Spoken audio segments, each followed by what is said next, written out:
उस पर सबसे पहले अनिल गोयल जी, मैं आपके पास आना चाहूंगा। अनिल जी, अब वक्फ जो बिल है उसको संसद में पेश करने की तैयारी में सरकार नजर आ रही है। जेपीसी की भी 100 से ज्यादा बैठकें हुई हैं, लेकिन विपक्ष आप पर आरोप लगा रहा है कि आपने बैठकें तो की हैं, उसमें विपक्षी दलों के सांसद भी थे, लेकिन आप उनकी सुन ही नहीं रहे हैं। जो प्रस्ताव उनके द्वारा दिए गए थे उनको आपने शामिल ही नहीं किया, उन संशोधनों को। सोहन जी, अगर बैठक में थे और उनके कोई भी उपयुक्त सुझाव होंगे, ना मानने का मतलब ही नहीं है, ना सुनने का मतलब ही नहीं है। अगर बेजलूल बात करेंगे, उलझुल बात करेंगे और बिना तथ्यों के बात करेंगे तो वो कहीं भी नहीं सुनी जाएगी। आप तथ्यों के साथ बात करो, आप हित की, देश हित की बात करो, आप गरीब मुसलमानों के हित की बात करो। अगर आप उसके अंदर किन्हीं माफियाओं के हित की बात करोगे, किन्हीं बड़े लोगों के हित की बात करोगे, तो जो संविधान में बदलाव आ रहा है, ये वक्फ बोर्ड में जो बदलाव कर रहे हैं, उसके पीछे उद्देश्य है कि वक्फ बोर्ड की जमीन गरीबों को, गरीब मुसलमानों को मिले, उसका लाभ गरीब मुसलमानों को हो, उसकी संपत्ति का जो भी है, उसका जो जिस पर्पज से संपत्ति आई है उस पर्पज से उसका इस्तेमाल हो। अब आप मूल भावना से अलग हट करके बात करेंगे तो कौन सुनेगा? आप मुसलमानों के हित चाहते हो या कुछ व्यक्तियों के हित चाहते हो? आप गरीब मुसलमानों के साथ खड़े हुए हो या भूमाफियाओं के साथ खड़े हुए हो? ये आपको तय करना, आप कहां खड़े हुए हो। और अगर आप सही जगह पर खड़े हो और सही बात कहोगे तो सरकार बिल्कुल सही बात मानेगी। सरकार तो सबसे सलाह लेकर के काम कर रही है, लेकिन उसकी नियत स्पष्ट है कि उसके अंदर देश हित जुड़ना चाहिए, उसके अंदर गरीब मुसलमानों का हित जुड़ना चाहिए।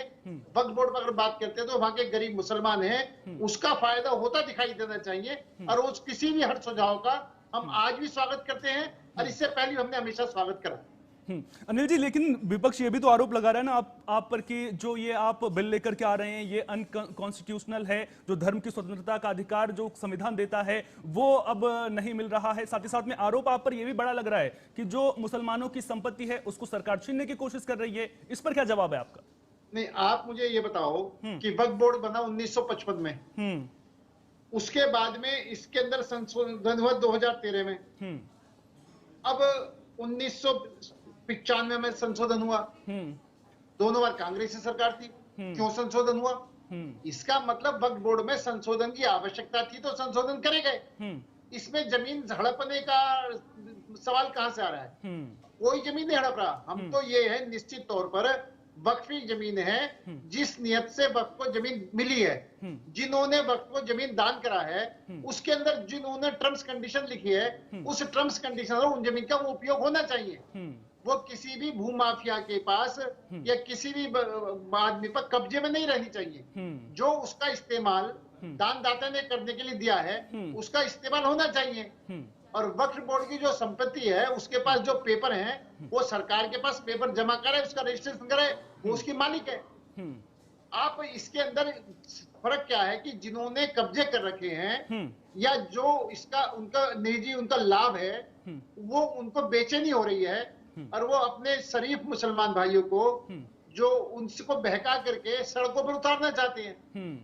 उनका उनका सिर्फ अपने हित से मतलब है, उनका देश के हित से मतलब नहीं है, उनका मुसलमानों के हित से मतलब नहीं है। मैं एक बात पूछना चाहता हूँ, सीएए पे बहुत शोर मचा, क्या कोई दिक्कत आई? एनआरसी पे शोर मचा, 370 पर शोर मचा। आप ये बताएं, ट्रिपल तलाक पर शोर मचा। यानी एक सुधार की तो कोई बात चाहते ही नहीं करी जाए। आप जब सुधार की बात नहीं करेंगे तो दिक्कत होगी। आज देश का आम मुसलमान सरकार के साथ खड़ा हुआ है, उसको सरकार के पर कोई संदेह नहीं है। उसको ये पता जो ये सरकार काम कर रही है वो गरीबों के हित में कर रही है, वो गरीब मुसलमानों के हित में कर रही है। ठीक रहे हैं अनिल गोयल जी, मैं आपके पास आना चाहूंगा। आपसे तमाम तरह के सवाल रामदेव पांडे जी ने भी किए हैं, बड़े बड़े आरोप भी आप पर लगाए हैं कि आप जो है मुसलमानों की जमीन को जो उद्योगपति हैं उनमें बांट देना चाहते हैं। लेकिन सवाल मेरा सर आपसे ये है, उन सवालों का भी जवाब दीजिएगा कि सर एक बार फिर से सड़क पर प्रदर्शन देखने को मिल रहा है, संसद में विपक्ष घेराबंदी कर रहा है, लेकिन क्या अब इसका जो फैसला होगा वो सड़क से ही होगा क्या? सोहन सिंह जी, फैसला तो संसद में होगा, सड़क पर नहीं होगा। लेकिन मैं एक बात जरूर कहना चाहता हूं कि हमारे रामदेव जी हैं, पांडे जी, वो मनगढ़ंत बात कह रहे हैं। वो कहीं भी तथ्यों पर बात नहीं करे। जैसे आपने एक क्वेश्चन पूछा था कि विपक्ष ने कौन सा सुझाव दिया जो नहीं माना गया।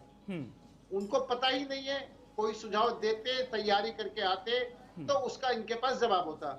इनके जो लोग संसद में इसमें कमेटियों में बैठते हैं, वो तैयारी करके नहीं जाते हैं। किस विषय पर बात करने से कोई मतलब नहीं है। सिर्फ बैठे, चाय पी, शोर मचाया, गप करिए और अपने आ गए, कह दिया हमारी सुनी नहीं गई। और सबसे बड़ी बात ये कहते हैं हमें कोई पढ़ाई बात पढ़ाई जाती है। भाई वो कौन सा स्कूल है, क्या आपने वो देखा, हमें बता दो, हम भी जाकर देखें जहाँ ट्रेनिंग होती है। हम तथ्यों पर बात करते हैं, हम सबूतों पर बात करते हैं। हमें पढ़ाने की जरूरत नहीं है। और मैं एक बात बड़ा स्पष्ट कहना चाहता हूं कि ये कहते अपने दोस्तों को जमीन देना चाहते हैं।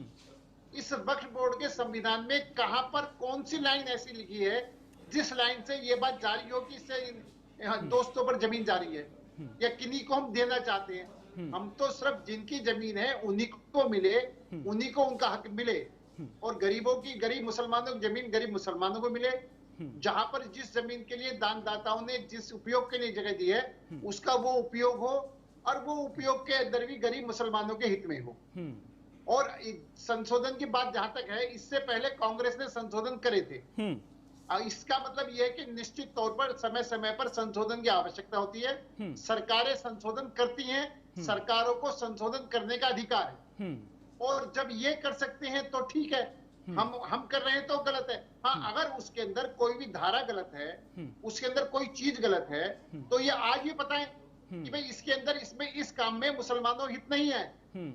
इस काम के अंदर जिस पर्पज से जमीन ली गई उस पर्पज का हित नहीं हो रहा। हाँ, कुछ चंद ठेकेदार जो हैं जिनका उसमें कमाई है, जो उससे पैसा कमा रहे हैं, जो उस पर कब्जा करे बैठे हैं, उनकी, और उन्होंने सही मायनों में झूठे सच्चे कागज बना के मालिकाना हक तक हासिल कर लिया है। तो ऐसे लोगों को जरूर पेट में दर्द है, और ऐसे लोग जरूर इस बात को माहौल खराब करने में लगे हुए हैं। ऐसे लोग जरूर इस तरह से जंतर मंतर पर कहीं पर जाकर प्रदर्शन करके ये मैसेज देना चाहते हैं कि भाई बहुत बड़ा विरोध है। सही मायनों में विरोध नहीं है, और सही मायनों में सरकार पूरी तरीके से मुसलमानों के हित में फैसला लेना चाहती है। आपने ये देखा जब 3 तलाक का मामला आया, तो 3 तलाक के मामले में किन्होंने शोर मचाया? जो मुस्लिम लोग थे।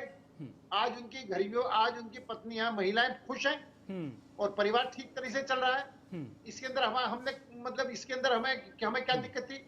हम सिर्फ हमारी मुस्लिम महिलाएं, हिंदू महिलाओं को सबको बराबर सम्मान मिले, बराबर सम्मान देने के लिए हमने 3 तलाक को खत्म किया।